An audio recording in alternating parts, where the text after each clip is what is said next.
आम बजट 2021-22 में वित्त मंत्री द्वारा पेश किए गए बजट प्रावधानों से देश के अन्नदाता को किस तरह फायदा होगा, ग्रामीण भारत की तस्वीर किस तरह उभरेगी और आम जनता को किस तरह इससे फायदे होंगे, इन सभी मसलों पर बात करने के लिए हमारे साथ मौजूद है केंद्रीय राज्य मंत्री अर्जुन राम मेघवाल जी। आइए जानते हैं सर, बजट प्रावधानों को अगर भविष्य के लिहाज से हम देखें तो किस तरह ग्रामीण भारत की तरक्की सुनिश्चित करने में महत्वपूर्ण साबित होगा।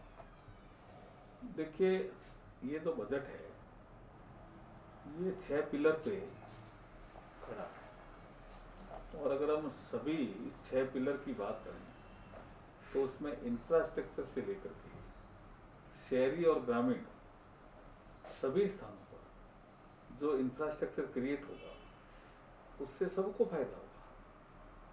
जैसे एग्रीकल्चर सेक्टर में फंड थोड़ा ज़्यादा उपलब्ध होगा, ऋण भी ज़्यादा उपलब्ध होगा, ग्रामीण सड़कों में भी ज़्यादा पैसा आवंटन किया है, भारतमाला प्रोजेक्ट को भी जल्दी पूरा किया जाएगा और कुछ ऐसी सड़कें हैं जिनकी डिमांड लंबे समय से थी, चाहे वो साउथ की हो, चाहे नॉर्थ ईस्ट की हो, चाहे हमारे अमृतसर से जामनगर की हो, ये जब पूरी होगी और फ्रेट कॉरिडोर पूरा होगा तो जो ग्रामीण भारत में जो छोटे छोटे उद्योग हैं उनका माल समय पर सही जगह पहुंच जाएगा, आईसीडी तक पहुंच जाएगा, एक्सपोर्ट होने में सुविधा होगी। इसलिए ग्रामीण आधारभूत ढांचा खड़ा होने पे, चाहे वो रोड का हो, पावर का हो, रेलवे का हो और चाहे स्टोरेज का हो, उसे ग्रामीण जनता जो कृषि के क्षेत्र में या एग्रीकल्चर अलाइड के क्षेत्र में काम करती है उन सबको फायदा हो। स्वास्थ्य के लिए भी इंफ्रास्ट्रक्चर का काफी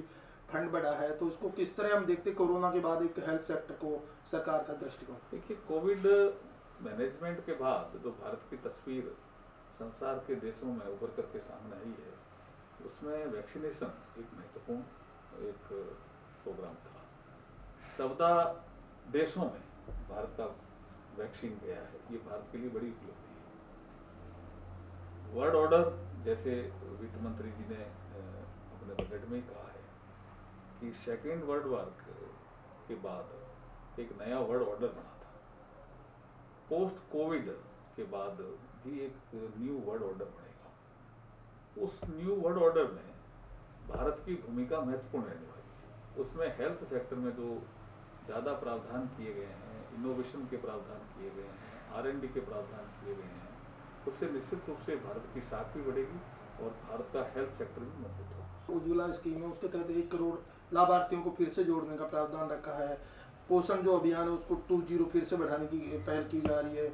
और भी बहुत सारे मसले हैं जिनमें महिलाओं को आर्थिक रूप से सशक्त और मजबूत बनाने के साथ साथ आत्मनिर्भर भारत की संकल्पना को साकार करने की सोच इस बजट में दिख रही है। तो ये कितना फायदेमंद होगा ग्रामीण भारत को आत्मनिर्भर बनाने। देखिए, जैसे आपने खुद ने जिक्र किया, उज्ज्वला योजना ये ग्रामीण क्षेत्र में रहने वाली महिलाएं या गरीब जो शहरी क्षेत्र में रहती है, जिनके पास गैस के चूल्हे नहीं थे, उनको गैस का चूल्हा उपलब्ध कराने की महत्वपूर्ण योजना, जिसका जो सफलता है वो आंकी गई है कई एजेंसियों ने और बहुत महत्वपूर्ण योजना बताई है।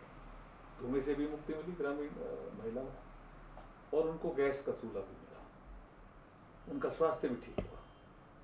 उस योजना में 1 करोड़ और गैस कनेक्शन ऐसे परिवारों को देना जिनके गैस कनेक्शन अभी तक भी नहीं है।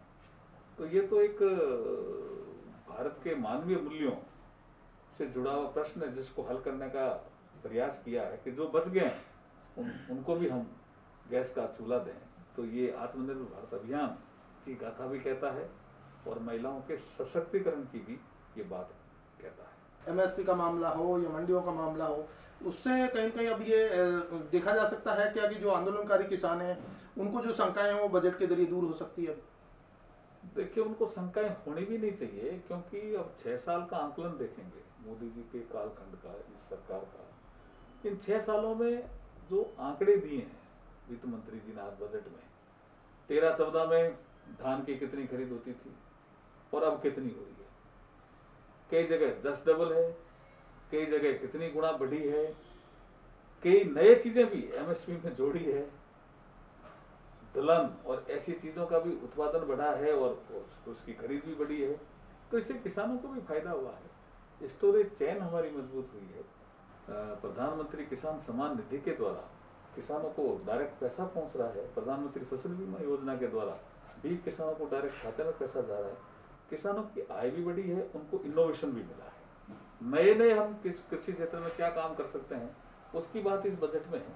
और मैं कह रहा हूँ कि ये जो भ्रम है ये दूर होना चाहिए, क्योंकि वर्तमान जो मोदी जी के नेतृत्व में सरकार चल रही है वो किसान हितैषी सरकार है। एमएसपी आज वित्त मंत्री जी ने बात की, एपीएमसी बोला कमजोर हो जाएगी, आज स्ट्रेंथन करने की बात की इस बजट में। तो ये सारे भ्रम फैलाए जा रहे हैं, तो दूर किए जाना चाहिए। तो ये थे केंद्रीय राज्य मंत्री अर्जुन राम मेघवाल, जिनका मानना है कि आम बजट 2021-22 में किए गए प्रावधानों से न केवल ग्रामीण भारत की आर्थिक तरक्की सुनिश्चित होगी, बल्कि प्रधानमंत्री नरेंद्र मोदी के आत्मनिर्भर भारत की संकल्पना को साकार करने के साथ साथ फलीभूत करने में भी मदद मिलेगी। मेरे चौकी कैमरामैन निरंजन के साथ मोपी यादव, डीडी न्यूज